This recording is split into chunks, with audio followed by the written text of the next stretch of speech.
नमस्कार दोस्तों, हमारा बिहार में आपका स्वागत है। और आज है दोस्तों 24 नवंबर 2020 और 24 नवंबर 2020 से जितने भी करंट अफेयर्स के क्वेश्चन है जो बिहार से जुड़े हुए हैं उसको आज हम डिस्कस करेंगे। और दोस्तों इस वीडियो का अगर आप पीडीएफ डाउनलोड करना चाहते हैं तो हमारे टेलीग्राम चैनल से डाउनलोड कर सकते हैं। टेलीग्राम एप्लीकेशन में सर्च कीजिए हमारा बिहार एचबी और चैनल को ज्वाइन कीजिए। वहाँ पर आपको सारे दिन का पीडीएफ हिंदी और इंग्लिश दोनों लैंग्वेज में मिल जाएगा। और दोस्तों इस वीडियो के लास्ट में मैंने रिवीजन का 2 प्रश्न रखा है जिसका आंसर आप लोग को कमेंट बॉक्स में देना है, तो वीडियो लास्ट तक जरूर देखिए। तो चलिए शुरू करते हैं। तो दोस्तों आज का पहला प्रश्न है, हाल ही में बिहार के किस बच्चे ने स्केटिंग में Guinness book of world record में अपना नाम दर्ज किया है?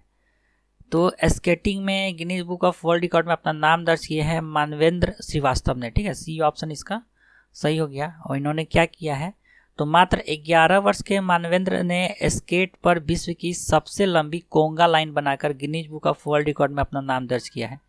अब ये कोंगा लाइन क्या होता है, तो इसके लिए मैंने इमेज दे दिया है, देख सकते हैं। इसी तरह कोंगा लाइन बनाया जाता है। आप लोग भी बचपन में रेलगाड़ी खेले होंगे, ठीक है, तो सभी खेलते हैं, तो उसी को कोंगा लाइन बोला जाता है। तो स्केट पर विश्व का सबसे बड़ा कोंगा लाइन बनाया है मानवेंद्र श्रीवास्तव ने, जिसका कारण इनका नाम Guinness book of world record में दर्ज किया गया है। और दोस्तों मानवेंद्र जो है ये बिहार के सिवान जिला के रहने वाले हैं। तो अब दोस्तों नाम आया सिवान जिला का, तो इसके बारे में जानते हैं। तो सिवान जिला जो है दोस्तों ये सारण प्रमंडल के अंतर्गत आता है। तो चलिए सबसे पहले देख लेते हैं सारण प्रमंडल।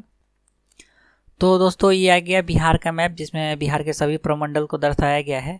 और इस साइड से देख रहे हैं गोपालगंज, सिवान और सारण, यही है सारण प्रमंडल। ठीक है, और अगर सिवान जिला के लोकेशन का बात किया जाए तो यहाँ पे पड़ता है सिवान जिला। ठीक है, सिवान जिला से सटा हुआ 2 जिला है, गोपालगंज और सारण है। ठीक है, और सिवान जिला का स्थापना 1972 में हुआ था और मुख्यालय इसका सिवान में ही है। सिवान जो है ये दाहा नदी के किनारे बसा हुआ है। और डॉक्टर राजेंद्र प्रसाद का जन्म 3 दिसंबर 1884 को बिहार के सिवान जिले के जीरादेई गांव में हुआ था। यहाँ का जनसंख्या 33,30,464 है। क्षेत्रफल हो गया 2219 वर्ग किलोमीटर। जनसंख्या घनत्व 1501 व्यक्ति प्रति वर्ग किलोमीटर। लिंगानुपात 988 महिला प्रति 1000 पुरुष। यहाँ का प्रमुख फसल गन्ना, धान, गेहूँ है। प्रमुख उद्योग चीनी मिल, पीतल तथा हथकरघा उद्योग है। और प्रमुख नदी जहाँ का जो है ये दाहा और झरही है। ठीक है, चलते हैं अगले प्रश्न की तरफ। तो अगला प्रश्न है, हाल ही में बिहार के किस व्यक्ति के द्वारा internet law regulating cyber space and emerging technology नामक पुस्तक लिखा गया है, जिसे विश्व प्रसिद्ध प्रकाशन ब्लूम्सबरी प्रोफेशनल इंडिया द्वारा प्रकाशित किया गया है? तो यह पुस्तक जो है internet law regulating cyber space and emerging technology, इसको लिखा गया है निखिल नरेन जी के द्वारा।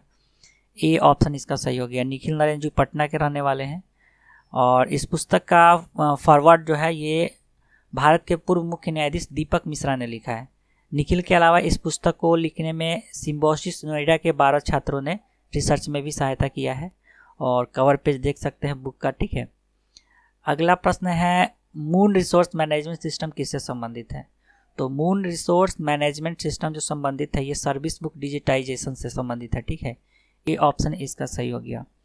और दोस्तों सर्विस बुक जो होता है, जितने भी सरकारी कर्मचारी होते हैं जिनको गवर्नमेंट जॉब होता है उन सभी को एक सर्विस बुक प्रोवाइड किया जाता है गवर्नमेंट के तरफ से, जिसमें उनके सर्विस का पूरा लेखा जोखा रखा जाता है, कितना लीव लिए हैं। ठीक है, ये तो और कौन से पे स्केल पे उनको सैलरी मिला है, सारा डिटेल दिया जाता है।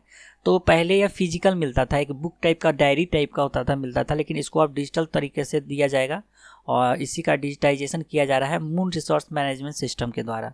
इसके द्वारा राज्य के सभी सरकारी कर्मचारियों की सर्विस बुक को डिजिटाइज करवाया जाएगा। इस काम को बिहार विकास मिशन की देखरेख में मून रिसोर्स मैनेजमेंट सिस्टम के जरिए कराया जा रहा है। अगला प्रश्न है, हाल में बिहार विधान परिषद में निर्वाचित सभी नए 8 सदस्यों को किसने शपथ दिलाई है? तो बिहार विधान परिषद का बात हो रहा है जिसमें 8 नए सदस्य चुने गए हैं। इन सभी 8 नए सदस्यों को जो शपथ दिलाए हैं अवधेश नारायण सिंह ने। ठीक है, बी ऑप्शन इसका सही हो गया। अब ये अवधेश नारायण सिंह कौन है? तो बिहार विधान परिषद के कार्यकारी सभापति हैं अवधेश नारायण सिंह। और इन्होंने सभी निर्वाचित 8 सदस्य यानी विधान परिषद के नवनिर्वाचित 8 सदस्यों को शपथ दिलाए हैं। और परिषद के सभी सदस्य ने हिंदी में शपथ ली, जबकि कांग्रेस के प्रदेश अध्यक्ष व दरभंगा शिक्षक निर्वाचन क्षेत्र से चुने गए मदन मोहन झा ने मैथिली भाषा में शपथ लिया है। ऐसे प्रोविज़न किया गया है, आपको कई भाषाओं में आप शपथ ले सकते हैं, जिसमें उर्दू, हिंदी, संस्कृत भी शामिल है, मैथिली भी शामिल है। ठीक है, अगला प्रश्न है केंद्र सरकार की तर्ज पर बिहार में भी गौ संरक्षण के लिए किस आयोग का गठन किया जाएगा। तो केंद्र सरकार के तर्ज पर, ठीक है, गौ संरक्षण के लिए बिहार में भी कामधेनु आयोग का गठन किया जाएगा। ठीक है, डी ऑप्शन इसका सही हो गया। अभी केंद्र के द्वारा राष्ट्रीय कामधेनु आयोग का गठन किया जा चुका है और इसी के तर्ज पर बिहार में भी कामधेनु आयोग का गठन किया जाएगा। अगला प्रश्न है बिहार बजट से। तो बिहार बजट 2020-21 में केंद्र सरकार से कितना प्राप्ति अनुमानित किया गया है। तो कई बार रिपीट हो चुका है क्वेश्चन, फिर से एक बार देखते हैं। ठीक है, सुनते सुनते याद हो जाएगा आप लोग को। तो बिहार बजट 2020-21 में केंद्र सरकार से जो राज्य को प्राप्ति होगा, राज्य को पैसा मिलेगा, और वो है दोस्तों 1,43,934.70 करोड़ रुपया। सी ऑप्शन इसका सही हो गया। इसको दो भागों में बांटा गया है। केंद्र सरकार से प्राप्त करों के रूप में यानी टैक्स के रूप में जो राज्य सरकार को मिलेगा वो 91,180.60 करोड़ है, और उसका सहायता अनुदान यानी सब्सिडी के तौर पे जो मिलेगा ये 52,754.10 करोड़ है। ठीक है, अगला प्रश्न है आर्थिक सर्वेक्षण से।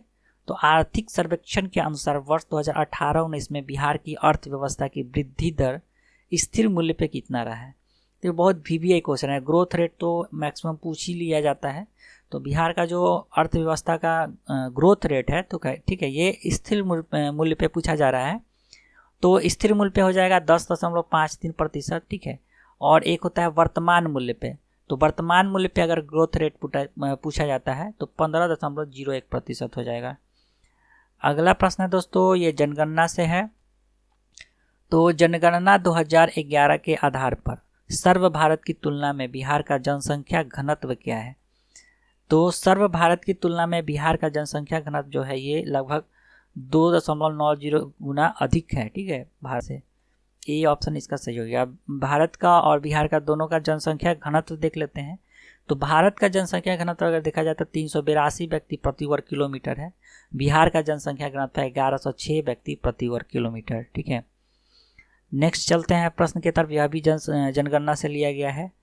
तो जनगणना 2011 के आधार पर सर्व भारत की तुलना में बिहार का लिंगानुपात क्या है।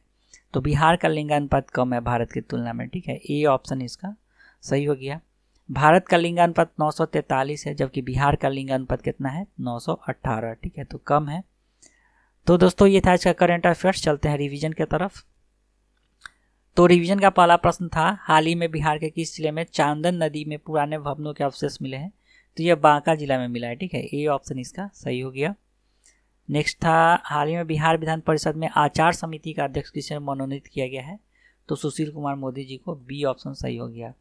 तो कल के प्रश्न का सही उत्तर हो गया ए और बी। ठीक है, आज का रिवीजन का प्रश्न है राज्य का पहला 4 lane greenfield express way Aurangabad से पटना होकर दरभंगा तक बनाया जाएगा, इसकी लंबाई कितनी होगी। दूसरा प्रश्न है बिहार से राज्यसभा की एक सीट के लिए होने वाले उपचुनाव के लिए चुनाव आयोग द्वारा पटना के प्रमंडलीय आयुक्त को राज्यसभा उपचुनाव को लेकर निर्वाची पदाधिकारी बनाया गया है। तो किसके निधन पर यह सीट रिक्त हुआ था। ठीक है, तो इस दोनों प्रश्न का उत्तर आप लोगों को कमेंट बॉक्स में देना है। तो चलिए दोस्तों आज के लिए इतना ही। आशा करता हूँ आपको ये वीडियो अच्छा लगा होगा। अगर ये वीडियो थोड़ा सा भी अच्छा या हेल्पफुल लग रहा है तो प्लीज़ चैनल को सब्सक्राइब कीजिए, वीडियो को लाइक कीजिए तथा अपने दोस्तों में ज़रूर शेयर करें। और दोस्तों इस वीडियो का अगर आप ऑडियो में रिवीजन करना चाहते हैं तो खबरी एप्लीकेशन पे हमारा बिहार चैनल को सब्सक्राइब कीजिए। वहाँ पे आपको सारे दिन का PDF में ऑडियो मिल जाएगा। ठीक है, तो चलिए दोस्तों आज के लिए इतना ही। वीडियो देखने के लिए बहुत बहुत धन्यवाद।